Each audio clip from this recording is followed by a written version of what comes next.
June 6th, 1944, Normandy, France. If you've ever tried to picture hell on Earth, this was about as close as it gets.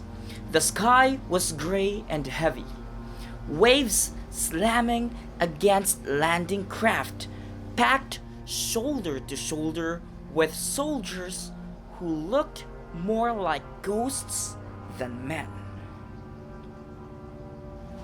Every one of them knew the second those ramps dropped, it was a coin toss between life and death. Artillery from the battleships offshore thundered in distance. Machine guns from cliffs answered back. The air was thick with smoke and the metallic smell of gunpowder. Men were yelling, some praying, others too terrified to make a sound. And somewhere in all of that chaos, amid the shattered landing craft and burning vehicles, a Sherman tank named Fury was hit, a direct strike. The whole crew had to bail out. For most people, that would have been the end of the story. Okay, I'm going to repeat that phrase again. The whole crew had to bail out. For most people, that would have been the end of the story. One tank down, hundreds more to go. But for one man, that broken hunk of metal was the beginning of something no one saw coming. His name was Sergeant Curtis Collen, just an ordinary guy from New Jersey who'd been fixing cars before the war. No fancy degrees, no engineering background, just grease under his nails and a head full of ideas. And in the middle of this madness, he was about to come up with one that would literally change the course of the war. You see, Normandy invasion didn't stop after the beach landings. That was only day one. The real grind began after D-Day, when Allied troops tried to push inland. And that's where everything fell apart. The Germans hadn't just fortified the beaches, they'd spent years using the land itself as a weapon. Ancient farmland bordered by thick hedgerows, massive earthen walls tangled with roots, stone, and brush that had stood for centuries. Imagine a neutral fortress 10 feet thick and 10 feet high, crisscrossing the entire countryside like a green maze. Every field was its own little battlefield. The Allies couldn't just march across the open countryside. They had to fight for every 50 yards of dirt. And every time they tried to move a tank through one of those hedgerows, it was the same nightmare. The tank would crawl up the base of the hedge, nose rising as it tried to climb, and for a split second, its belly, the weakest part of the armor, would be exposed. That's when German anti-tank crews would fire. One hit, and the whole thing would erupt in fire and smoke. It happened again and again, Sherman after Sherman. Crews would barely make it out alive. If they made it out at all, by the time Collen's unit moved inland, He'd seen enough burned out tanks to know something was seriously wrong. And the worst part? The guys in charge didn't have a solution. The brass back in London had planned everything down to the minute for D-Day. The tides, the weather, the timing of every landing craft. But nobody thought about what came after the beaches. Nobody expected that hedgerows would stop an army cold. It was maddening.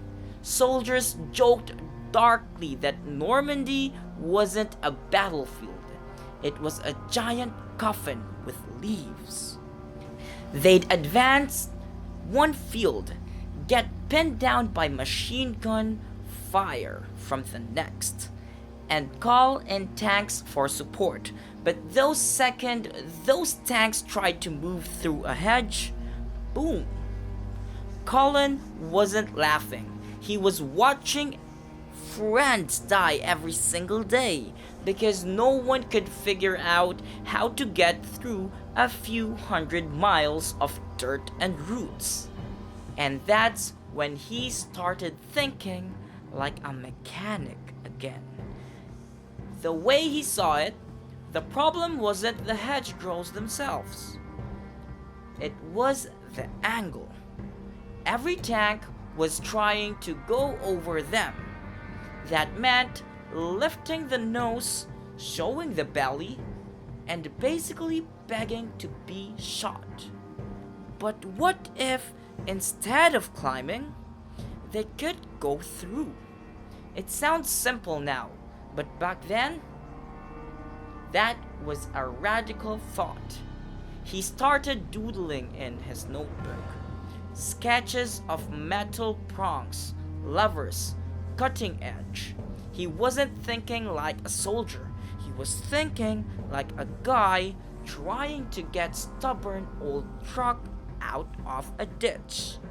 If you hit it right at the base, dig under it, use your weight to push, the earth would move before you do. That's how machines work. His buddies teased him for it.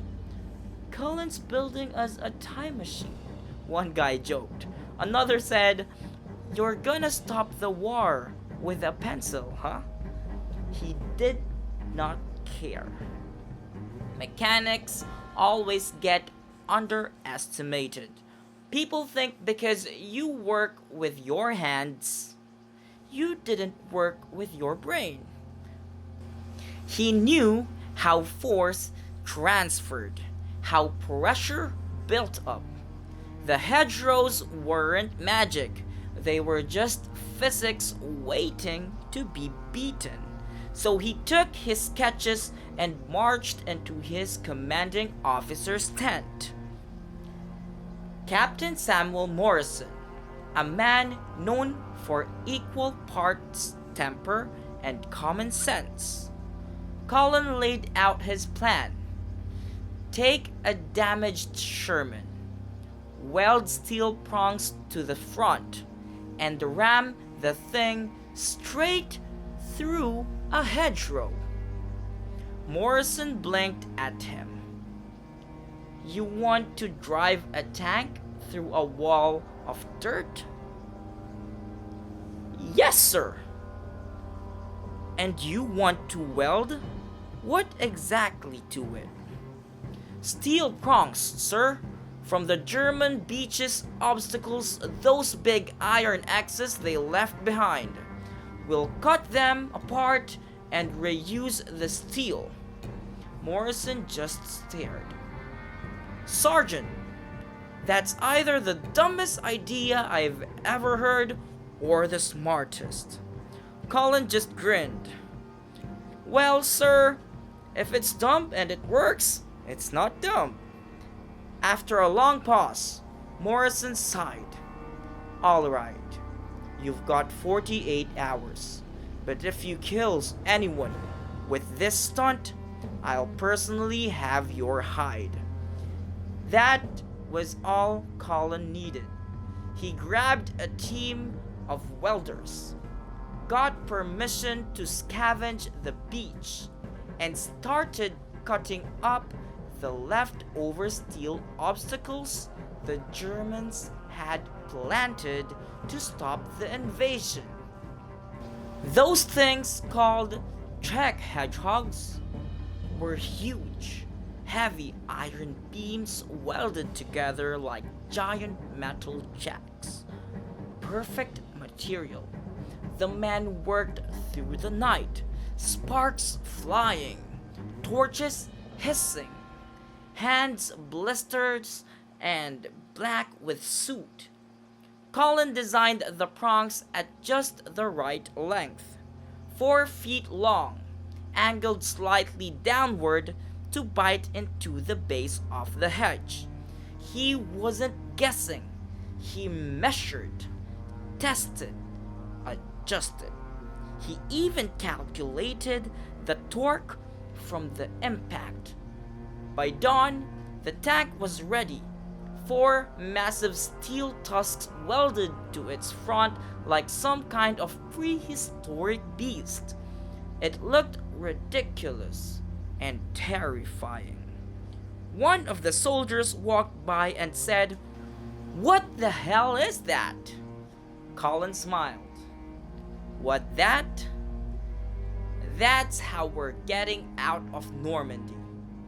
By sunrise, that tank looked like something out of a fever dream.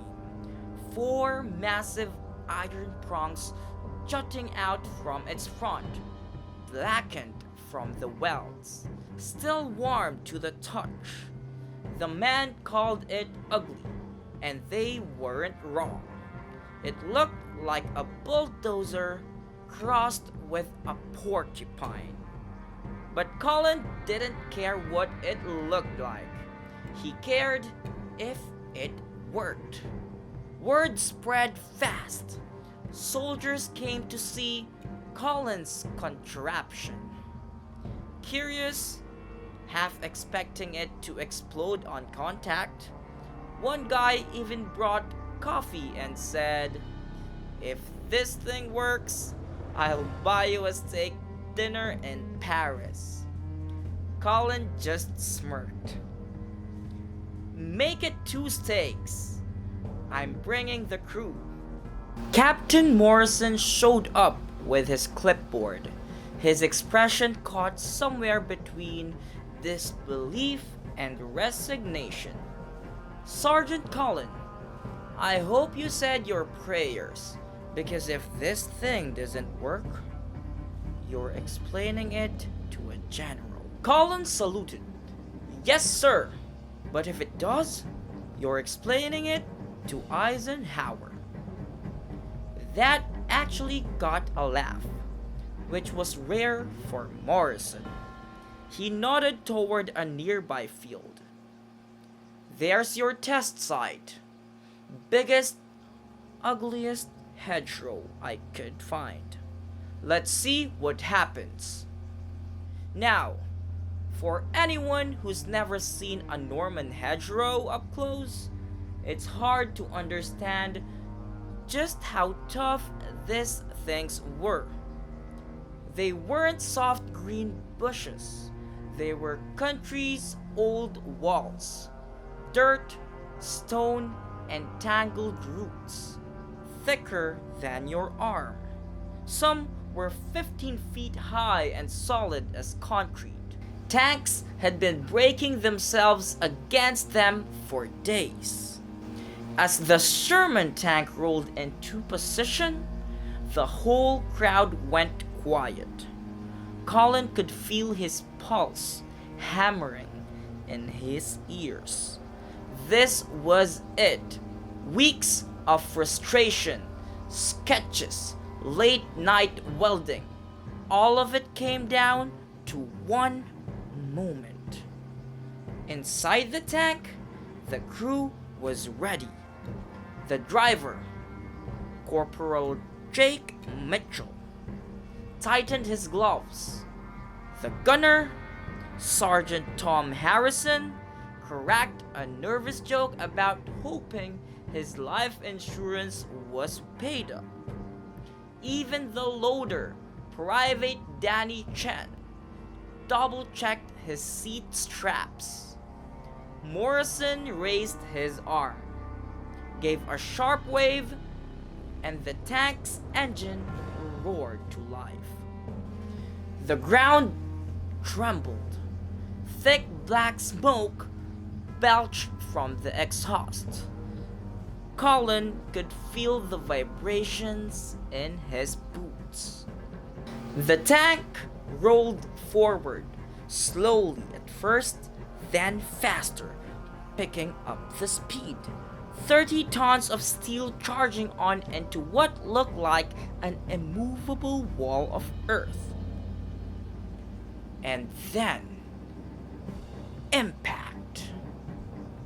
The sound was unbelievable. A deep, metallic whomp that echoed through the fields. The whole tank shuddered. Dirt exploded into air like a volcano erupting sideways. For a second, the Sherman seemed so stalled, buried, stuck, almost swallowed by the hedge itself. Nobody moved. You could have heard a pin drop.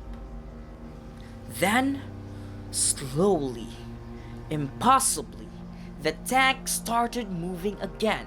The prongs dug deeper, biting into the base of the hedge. The earth cracked and split. Roots snapped like gunfire. The tank didn't tilt up. It stayed low, steady, nose down. The belly armor never showed. And then it broke through. The Sherman burst out the other side, covered in mud, leaves, but still running. The entire field erupted in cheers. Soldiers were shouting, clapping, even whistling. Collen just stood there, frozen, his mouth half open. He couldn't quite believe it himself. It worked. His crazy idea, his scrap metal solution, actually worked.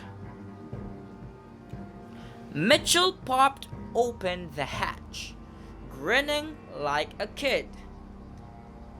This was smoother than going over a speed bump. He yelled. Didn't even scratch the paint. Collen laughed for the first time in days. Guess we just invented a lawnmower for Nazis. Captain Morrison walked up, inspecting the tank. Touching the prongs, he ran his hand along the welds, nodding once and said, Sergeant, congratulations. You're officially insane and brilliant. Standing nearby was Major Jack Williams from Division Headquarters, who'd come to watch the test. He didn't say much at first, just kept circling the tank, studying it. Then he turned to Collen and asked, How many of this can you make? Collen wiped the sweat from his forehead. With a few welders and enough steel from the beach obstacles, maybe 10 a day. Williams frowned. Not enough. I need 100 by next week. Then he broke into a grin. Don't worry, Sergeant. You'll get your welders. I'm calling General Bradley now. And just like that, everything changed. Collen went from being the oddball mechanic with a crazy idea to the guy whose invention could save the Normandy campaign.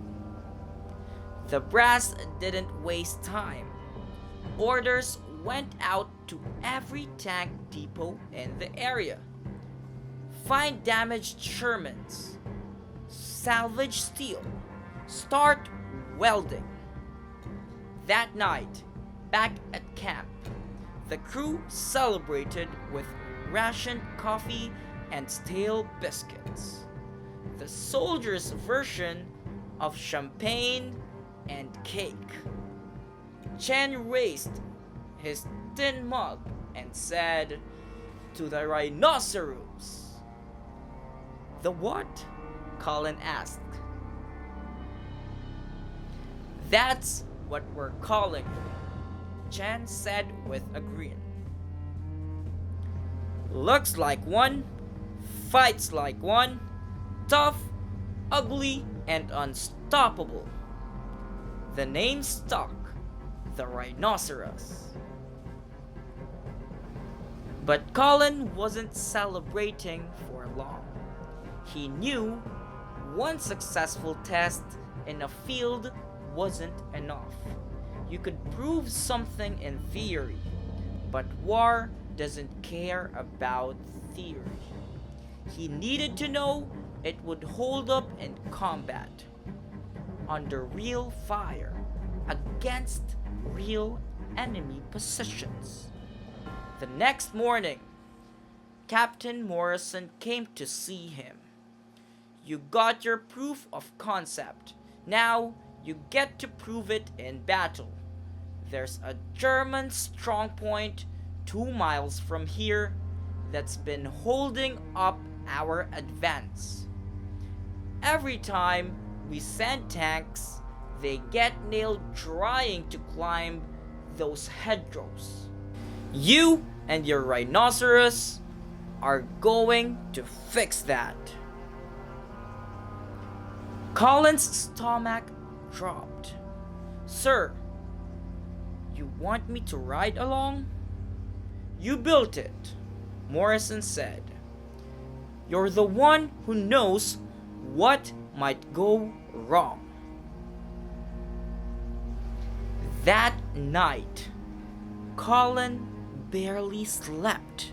He went over every weld, every bolt, tightening, checking for cracks.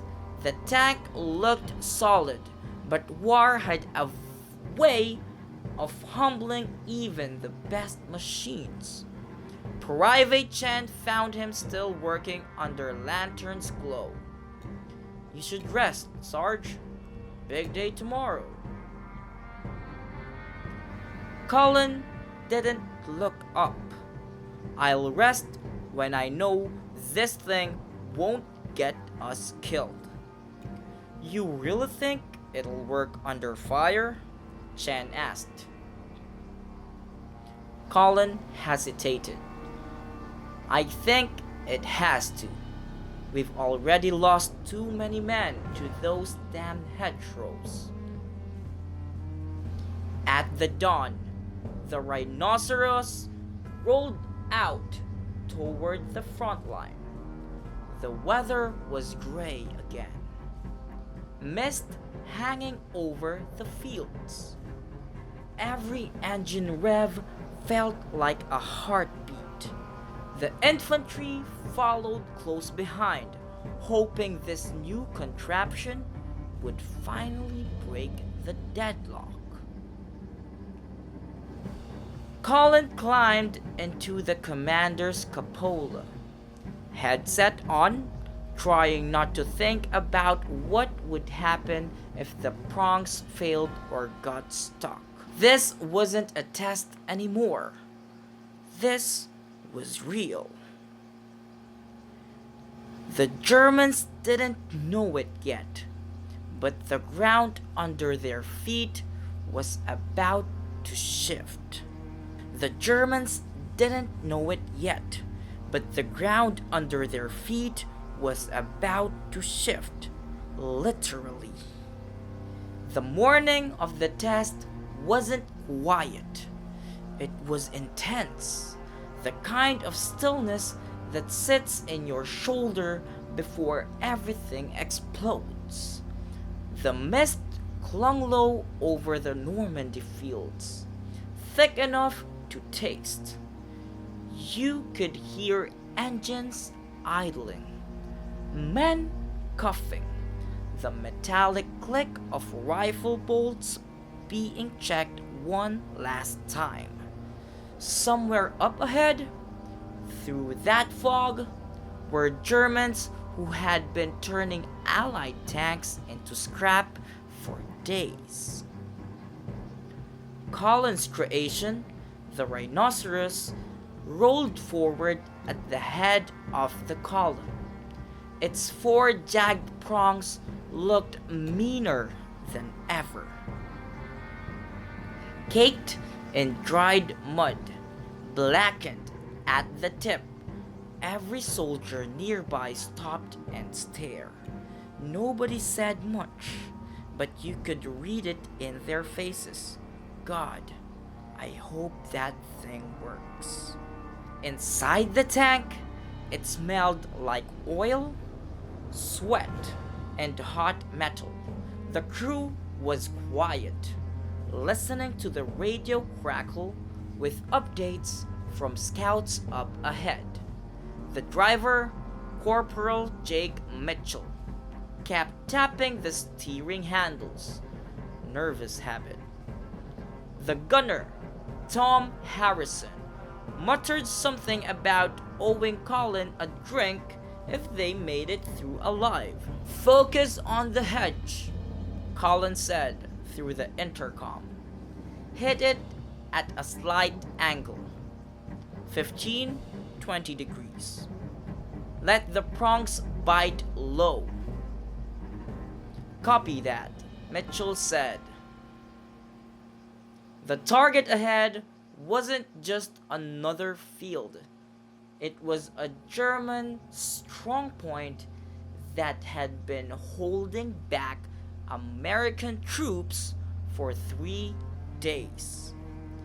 Machine guns, anti-tank weapons, mortars, all dug in behind a massive hedgerow that might as well have been a fortress wall. Every previous attempt to break through had ended in flames. Tanks would climb the hedge, expose their belly armor, and get nailed by Panzerfausts, those handheld rocket launchers the Germans loved. Infantry couldn't advance without armor, and armor couldn't move without it getting killed. It was a stalemate, pure and simple. Until now. Collen gripped the rim of the cupola as the rhinoceros crawled closer. He could see the hedge looming ahead, 12 feet high, thick as sin, and quiet as a grave. He knew there were eyes on the other side, German's gunner waiting for the telltale silhouette of Sherman tank rising over the top. Driver, he said. Steady. Steady. Now! The rhinoceros surged forward. The impact hit like a car crash. Inside the tank, everyone lurched forward, teeth clacking, heads snapping against helmets. But the welds held. The prongs dug deep, biting into the base of the hedge. Push it, Jake! Collen shouted. All the way through! The engine screamed. Tracks tore at the dirt. For a second, the tank stopped moving. Stuck, and Collen's heart dropped. Then, like a beast coming to life, the rhinoceros roared forward, tearing through centuries of roots and rock. The tank didn't tilt up this time. It plowed through. Dirt and stones flew in every direction. The front of the hedge exploded outward as the rhinoceros burst through into the open field beyond. On the other side, a German machine gun crew froze, completely stunned. They hadn't expected a tank to come crashing through the hedge itself. The gunner hesitated for half a second too long. That was all it took. Fire! Harrison yelled. The Sherman's main gun boomed. One high explosive shell landed square on German position, blowing the gun crew backward in a cloud of smoke and dirt. The infantry following behind poured through the gap, cheering as they advanced. "It works!" Chen yelled over the intercom, practically laughing. "Holy hell! It works under fire!" Collen didn't answer right away. He was still gripping the hatch rim, staring at the smoke crater where the German position had been. For the first time since D-Day, American tanks weren't sitting ducks. They were predators again. But there wasn't time to celebrate. More hedgerows ahead, more German guns. The rhinoceros kept moving, plowing through hedge after hedge, every impact sending another shockwave through the crew's bones. Each time, the prongs held. Each time, the tank emerged with its armor intact and its gun already aimed forward. Behind them, the infantry couldn't believe what they were seeing. The men followed in the rhinoceros' wake, finally advancing across terrain that had been killing them for days.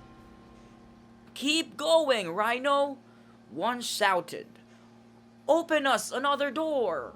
For the first time since landing in France, momentum was back on the Allied side. But then, the radio crackled.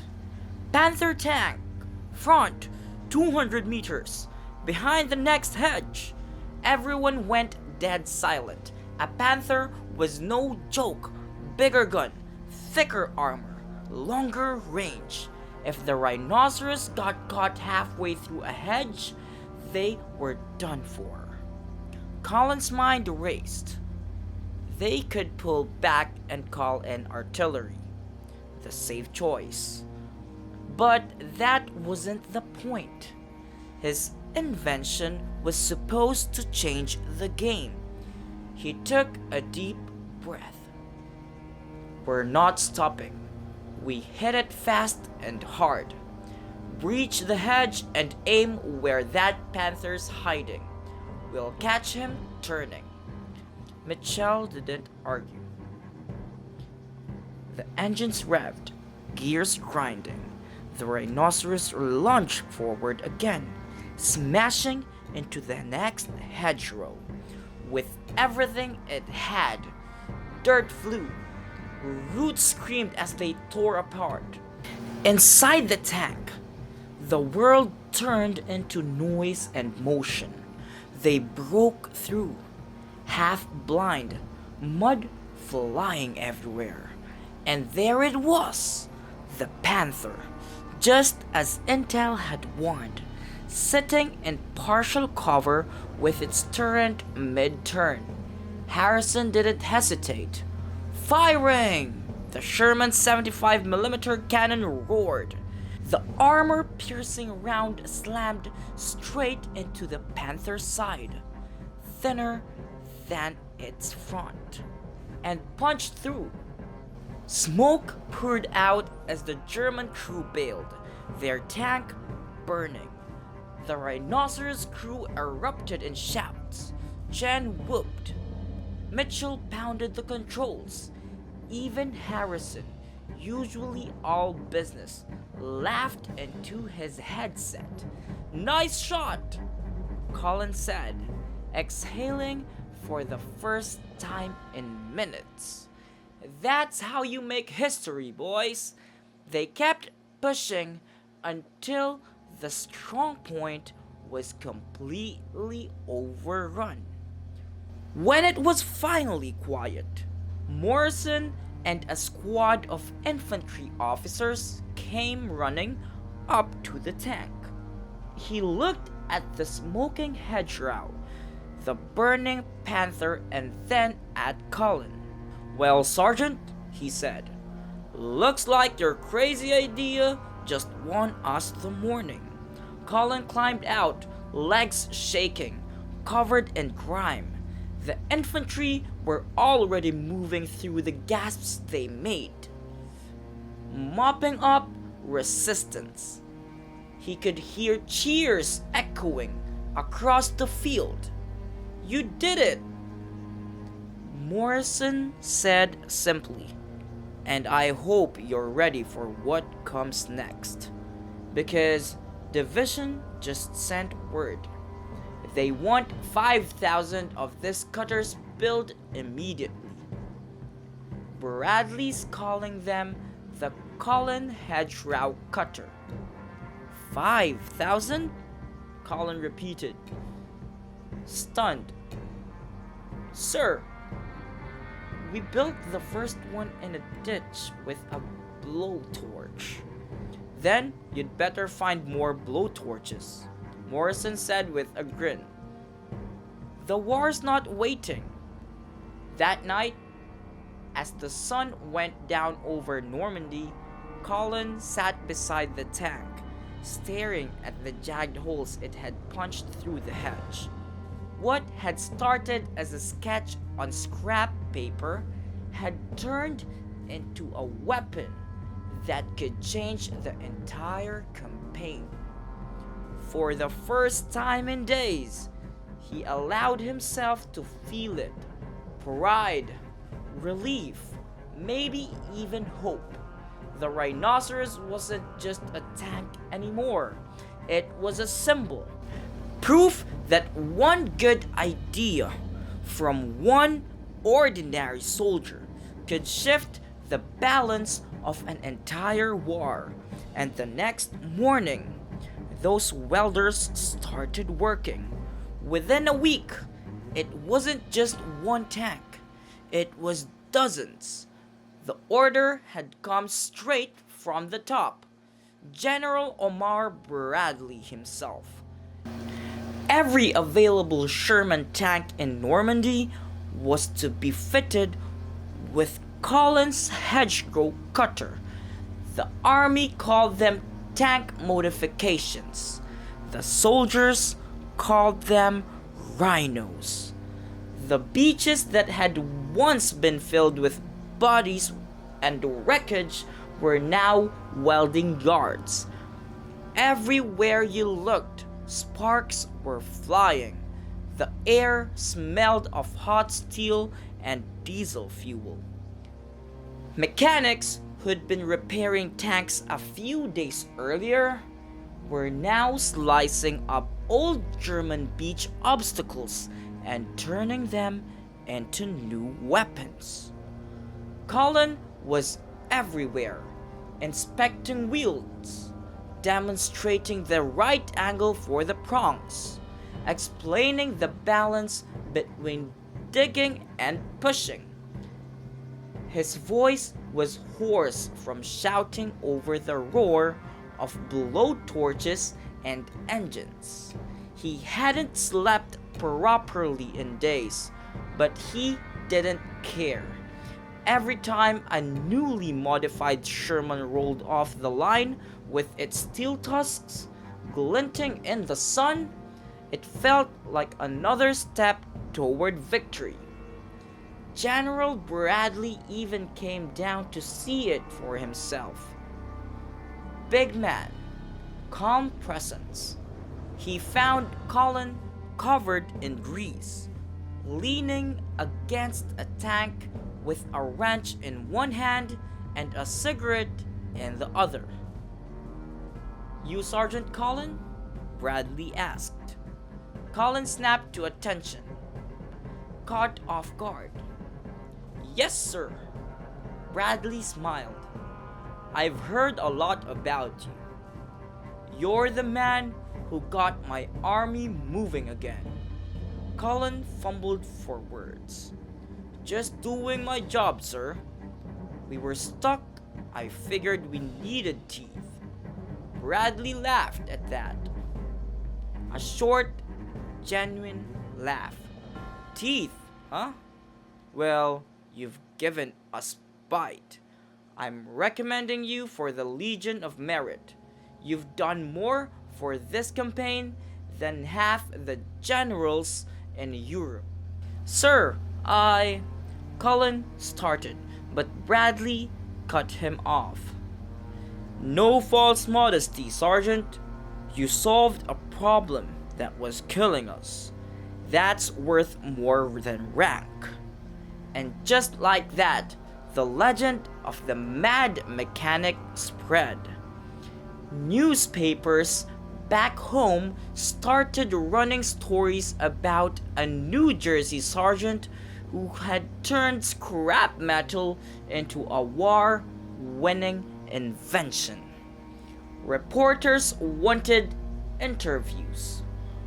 Officers wanted his input. Soldiers wanted his autograph. Collen hated all of it. He wasn't built for fame. He didn't see himself as a hero. He just saw burned out tanks and dead friends, and a problem that needed fixing. One night, as the welders worked on their floodlights, Private Eddie Kowalski, one of the original welders from the first prototype, found Collen sitting alone on an overturned ammo crate, staring at the glowing horizon. "You should be happy, Sarge," Kowalski said. "You're getting medals, promotions, headlines." Collen nodded, but his eyes stayed on the distant fire. "Yeah, but keep thinking about the ones we didn't save, the ones who burned before I figured it out."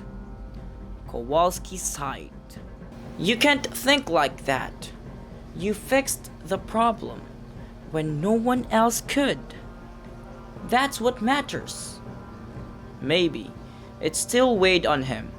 By late July, hedgerow cutters were everywhere.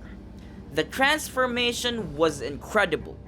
In a matter of weeks, the Allied armored forces went from being pinned down in fields to rolling through Normandy like tidal wave.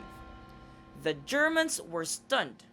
Their entire defensive strategy had relied on the hedgerows, those century-old barriers they thought would slow the Allies for months. Suddenly, they weren't barriers anymore. They were nothing. Captured German reports later revealed just how confused they were. Enemy tanks now pass through hedgerows without exposing vulnerable areas. One document read, "Unknown how this is accomplished." By the time they figured it out, it was too late. The Allies had momentum, and nothing was stopping them now. Each Rhino tank carved a path not just through the earth, but through the entire German defense network. Infantry poured through the gaps, taking towns and villages that had seemed impossible to reach. And those modified Shermans didn't just stop at Normandy. They kept going through France, Paris, towards the Rhine. But with success came new problems. The army had to keep up with the pace of its own advantage. Tanks were moving faster than supply trucks could deliver fuel or ammo. Mechanics were working non-stop to maintain vehicles that were suddenly running day and night. At one logistics meeting, a supply officer actually complained to Collen. "Your invention's too damn good, Sergeant. We can't refuel the tanks fast enough." Collen just shrugged. That's a good problem to have. There was also experimentation in the field. Soldiers were naturally thinkers.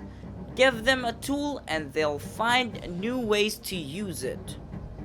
Some crews started adding extra prongs. Others experimented with serrated edges, cutting deeper into the roots. A few clever engineers even designed self-cleaning versions so mud wouldn't clog the cutters between fields. Collen loved it. He visited as many units as he could, taking notes, sketching improvements. "This isn't just my invention anymore," he told the one officer. "It's everybody's. Every crew that modifies it makes it better." That's what made it special. It wasn't some top-down directive from command. It was bottom-up ingenuity. Soldiers solving their own problems, one weld at a time. By mid-August, the hedgerow cutters had become standard equipment. The US factories were even welding mounts for them on new Shermans before they were shipped overseas. Collen had literally changed how tanks were built. And as the Allies broke through Normandy and into open country, something unexpected happened. The rhinos found new uses. In cities, tank crews used the cutters to smash through walls and barricades. In muddy river crossings, they gave extra traction. In snow, they acted like plows. One report even described a rhino tank using its cutters to push a disabled German tank out of a narrow road during the Battle of the Bulge. Collen laughed when he read that report. "I built a tool for cutting bushes," he said, "and now they're using it to shove panzers." But it wasn't all triumph. As the army grew bolder with its new capability, some commanders got overconfident. They launched attacks they might have delayed before, assuming the tanks could handle anything now.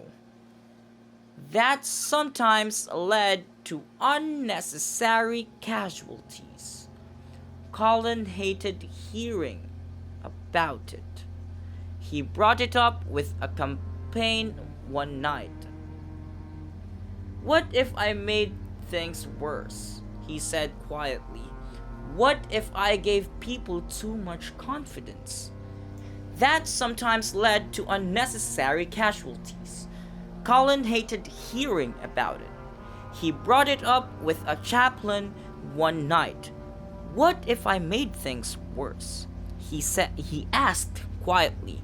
"What if I gave people too much confidence?" The chaplain shook his head. "You gave them hope, Sergeant. That's not the same thing. What they do with it, that's on them. Still, Colin couldn't shake the guilt completely. He understood that in war, innovation wasn't clean. Every tool that saves lives also took them. Every advantage had a cost. But he also knew this. For every crew that burned in a Sherman before his invention, there were dozens more who survived after it. And that mattered. By the end of the Normandy campaign, the difference was staggering. Reports estimated the hedgerow cutters had shortened the fighting in France by weeks, maybe even months. That meant fewer deaths, fewer destroyed tanks, fewer letters home that started with, "We regret to inform you." Colin didn't see numbers. He saw faces. The guys who used to joke that they'd never make it home, now rolling through French towns smiling and waving at kids. That was the real measure of success. By autumn, as the Allies pushed east toward Germany, the rhinos were still rolling. They were battle worn now. Chipped, rusted, caked in mud. But they worked. They always worked. Colin, promoted to Master Sergeant, was transferred to an engineering evaluation team, traveling between units to oversee installations and collect data. He wasn't on the front lines anymore, but his work still was. He wrote in a letter home, "I built something out of scrap that ended up saving men I'll never meet. I think that's what being useful means." By the time the hedgerow cutters had become standard issue, Sergeant Curtis Collen was no longer just a mechanic. He was a name, a headline, a symbol of American ingenuity. And he hated it. Everywhere he went, people recognized him. Journalists wanted photos. Commanders wanted handshakes. Soldiers wanted him to sign helmets. "You're the guy who made the tanks unstoppable," they'd say. "You're the guy who saved us in Normandy." Colin would smile, nod, say thanks, but inside, he felt strange. Guilty even. Because yes, his invention had saved lives, but it had also taken plenty more. That's the thing about war. Success and death are always sitting at the same table. When the first rhino tanks broke through the hedgerows, the Germans had no idea what hit them. Entire positions were wiped out before they could even react. Colin's invention turned the tide, but it also meant that hundreds of German soldiers who'd been safe behind their earthworks were suddenly dead. "I made killing more efficient," he said quietly one night to Private Kowalski, his older welder friend. "And they're giving me medals for it." Kowalski looked at him for a long moment, then said, "You made living more efficient, Sarge. For us." Colin nodded. but he didn't look convinced. He'd seen too much by then. Too many burned out tanks. Too many letters at home for... Okay, sorry. Sorry. I'm going to repeat that. He'd seen too much by then. Let's continue there. He'd seen too much by then. Too many burned out tanks. Too many letters home. The war was still raging, and the rhinoceros was everywhere.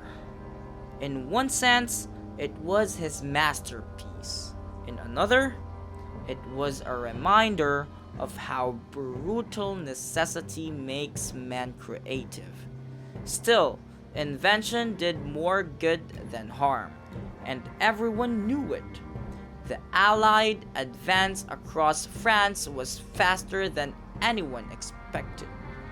Some estimates said the cutters shaved weeks of the campaign. That meant fewer battles, fewer casualties, fewer names carved into white crosses. General Eisenhower himself reportedly said the Collen hedgerow cutter was one of the most important tactical innovations of the entire war. But Curtis never bragged about it. If anything, the more praise he got, the quieter he became. He'd go to the workshops, check welds, adjust angles, train crews, but the spotlight made him uncomfortable. When a correspondent from Stars and Stripes asked him to pose for a photo next to a rhino tank, he agreed, but afterward he muttered, "They should be taking pictures of the welders, not me." He never forgot the nights they'd worked by lantern light, welding old beach obstacles into something that would save their friends' lives. Even after General Bradley personally pinned the Legion of Merit to his uniform, Collen didn't smile much. "Sir," he said afterwards, "I just stuck scrap metal on a tank. The real heroes are the ones who drive them through gunfire." Bradley shook his head. "The real heroes, Sergeant, are the ones who make sure those tanks can get there." As months went on, Collen started to see new uses for the cutters that even he hadn't imagined. Tanks used them to crash through city walls, push aside rubble, plow snow in winter, even shove disabled vehicles off roads during the Battle of the Bulge. He'd laugh about it sometimes. "I built a hedge trimmer, and now they're using it as a bulldozer." But even those successes carried a strange weight. His creation was being used for everything: to win, to destroy, to survive. One night in Belgium, after inspecting a line of tanks fitted with cutters, Collen sat with a chaplain named Father O'Brien. It was late, quiet, except for the distant rumble of artillery. "Tell me something, Father," Collen said. "How do you make peace with doing good that also causes harm?" The chaplain didn't answer right away. He sipped his coffee, thought about it, then said, "You don't. You just hope the good outweighs the harm. And from where I'm sitting, it does." Collen nodded. He wanted to believe that. By early 1945, as Allied forces pushed deep into Germany, his invention had become so normal that new tank crews didn't even think twice about it. The prongs were just part of the Sherman now, like they'd always been there. Captain Morrison, now a major, said something to him one afternoon that stuck for life. You know, Colin, the real sign of success is when nobody even remembers there was ever a problem. You didn't just solve it, you erased it. That was true. The hedgerows that once choked the invasion were now just background scenery. The war had moved on. The rhinoceros had done its job so well that its absence was unthinkable. But there were consequences nobody had planned for, because the Allies could now advance faster. Logistics became a nightmare. Supply trucks couldn't keep up with the tanks. They ran out of fuel, ammo, even food. Colin found himself in meetings with officers trying to fix the very chaos this success had created. "I gave you speed," he told them. "You've got to figure out how to feed it." They laughed, but he wasn't joking. And then came the fame. The army sent reports. The newspapers back home ran stories with headlines like "Jersey mechanic saved the Allied advance," and "the mad genius of Normandy kids wrote him letters war." Bond posters used his name. "It was too much. I didn't win the war," he told one correspondent bluntly. "Thousands of men did. I just made their job a little easier."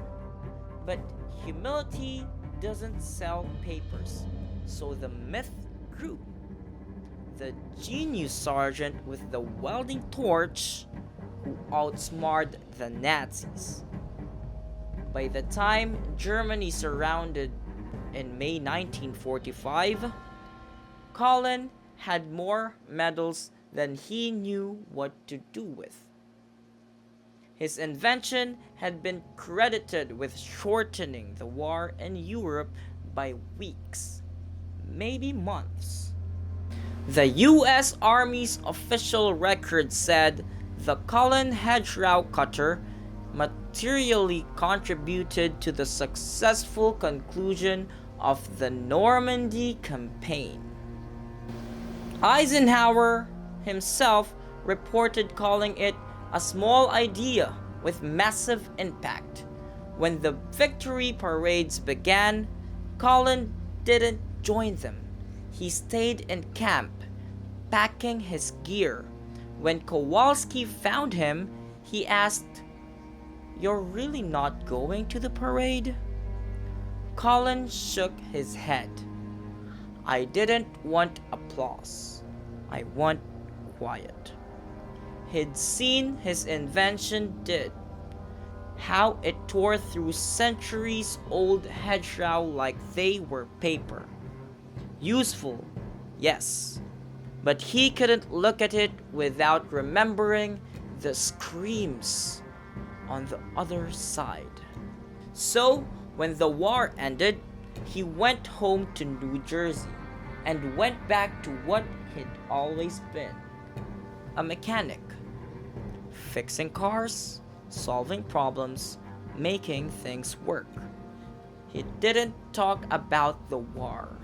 Not to friends, not to neighbors, not even to his wife. When people asked, he'd shrug and say, "I worked on tanks." That was it. Years later, historians tracked him down and asked if he understood what he'd accomplished. That his invention had shortened the Normandy campaign, saved thousands of lives and changed tank warfare forever. Collen's answer was simple. I wasn't special. I was just a mechanic who saw a problem and was lucky enough to be allowed to fix it. The real lesson isn't that I was smart, it's that someone listened. He died quietly in 1963. No parades, no fanfare, just an obituary that called him a veteran and mechanic. Most of his neighbors never knew that the man who fixed their cars had changed the course of World War II. But in museums today, in places like Normandy, Bovington, and Fort Benning, you can still find examples of his invention welded to the front of old Sherman tanks. Simple, ugly, brilliant. Just 4 pieces of steel and 1 month's refusal to accept that a problem was unsolved. After the war, the world moved on fast, as it always does. After the war, the world moved on fast, as it always does. The front lines shifted, the headlines changed, and the rhinoceros tanks were quietly retired, their metal prongs cut off or left to rust in fields. But for a few short, furious months in 1944, those ugly, welded steel teeth were the sharp edge of history. Curtis Collen didn't see it that way. To him, it was just a fix, a clever hack for an urgent problem. When he went home, he slid back into a normal life like a man changing out of a uniform and into old clothes. No speeches, no interviews, no telling stories at the bar about how he'd saved D-Day. He went right back to what he knew: fixing engines, getting his hands dirty, and showing up to work on time. People in his New Jersey town knew him as a quiet guy with a knack for making broken things work again. Nobody looked at him and saw a war hero.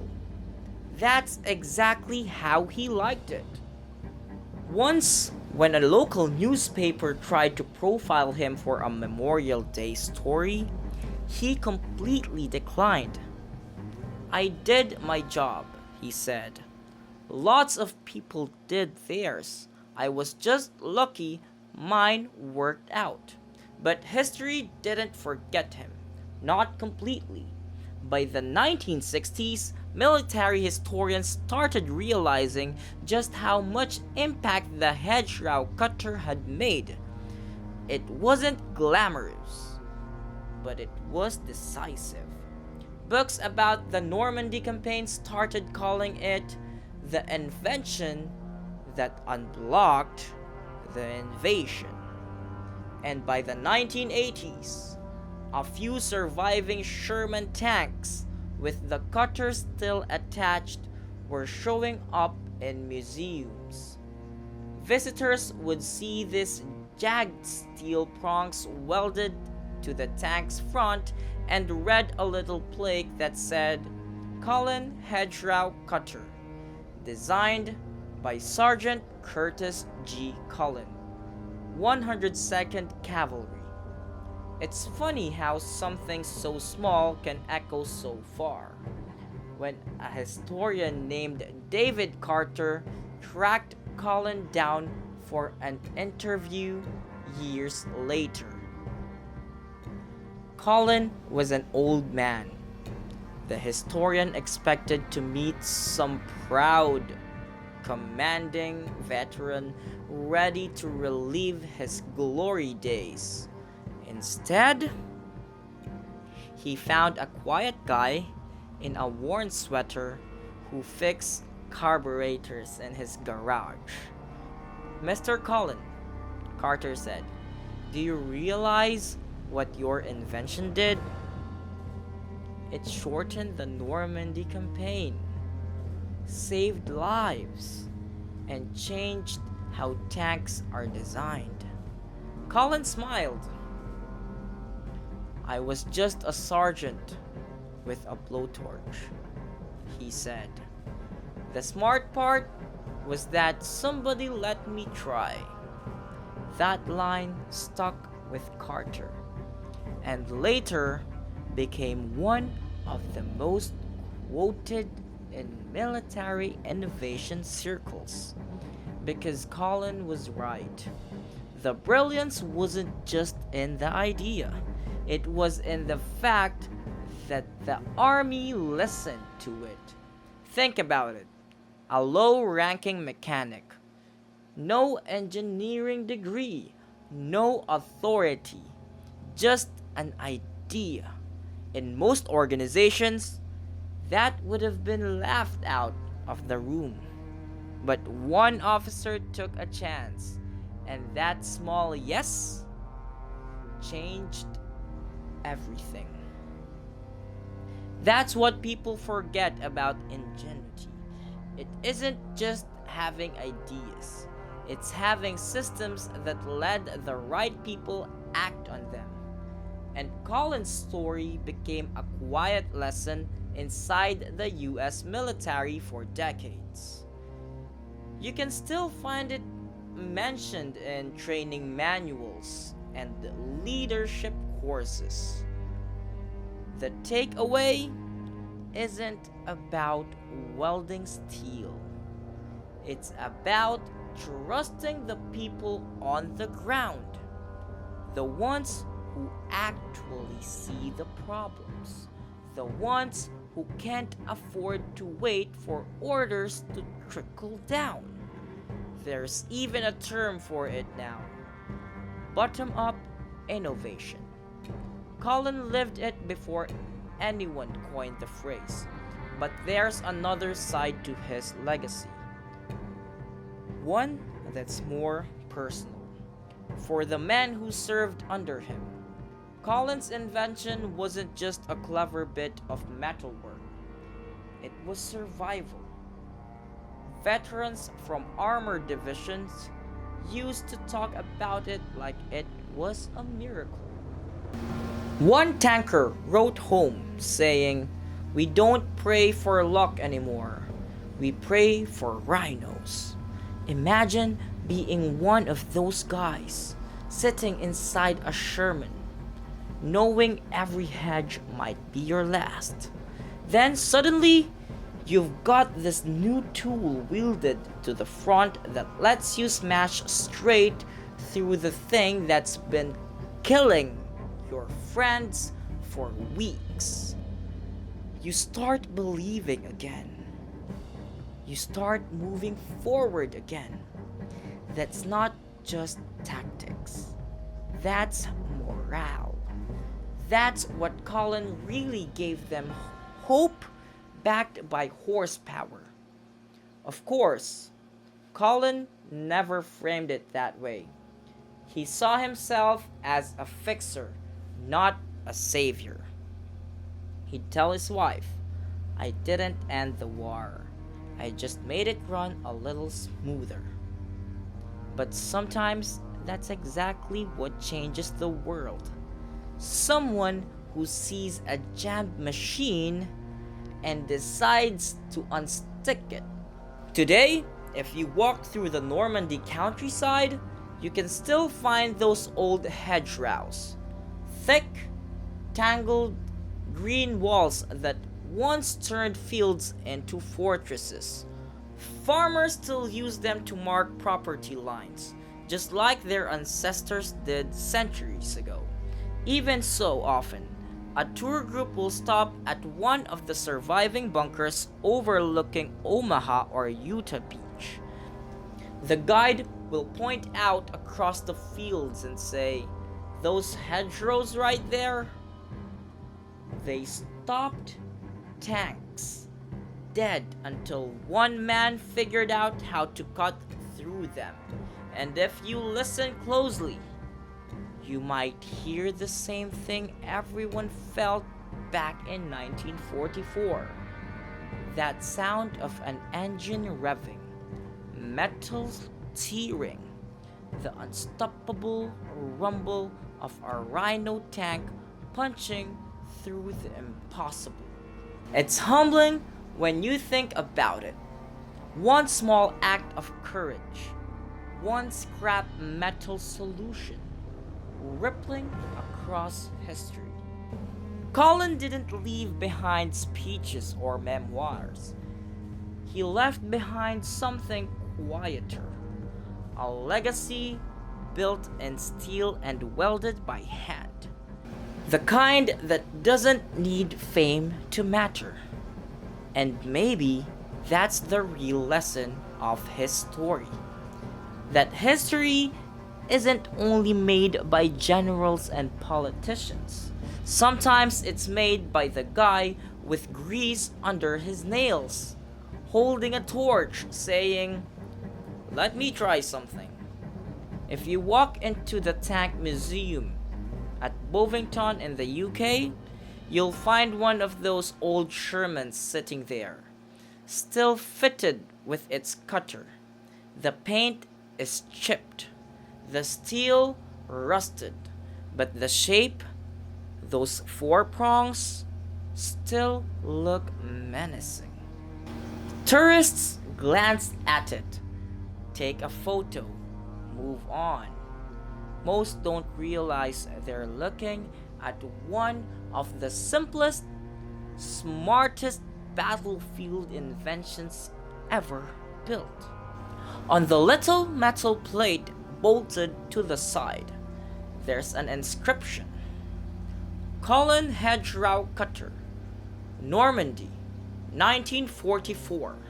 Signed by Sergeant Curtis Collen, 102nd Cavalry, U.S. Army. No fanfare, no drama, just a name. That's how he would have wanted it. Collen used to say that good mechanics don't chase credit, they chase results. Maybe that's why his invention still matters. It wasn't about glory, it was about getting the job done. And that's why, all these years, we still talk about him. Because in the chaos of war, where fear and fire rule the day, one man picked up a blowtorch, welded some steel, and changed everything. Curtis Collen didn't just build a hedgerow cutter. He built proof that courage doesn't always come with stripes or stars. Sometimes it comes with sparks. And if you enjoy this story, the kind that digs into the forgotten corners of history and the people who shaped it, don't forget to subscribe for more, because history's full of stories like this one. You just have to know where to look.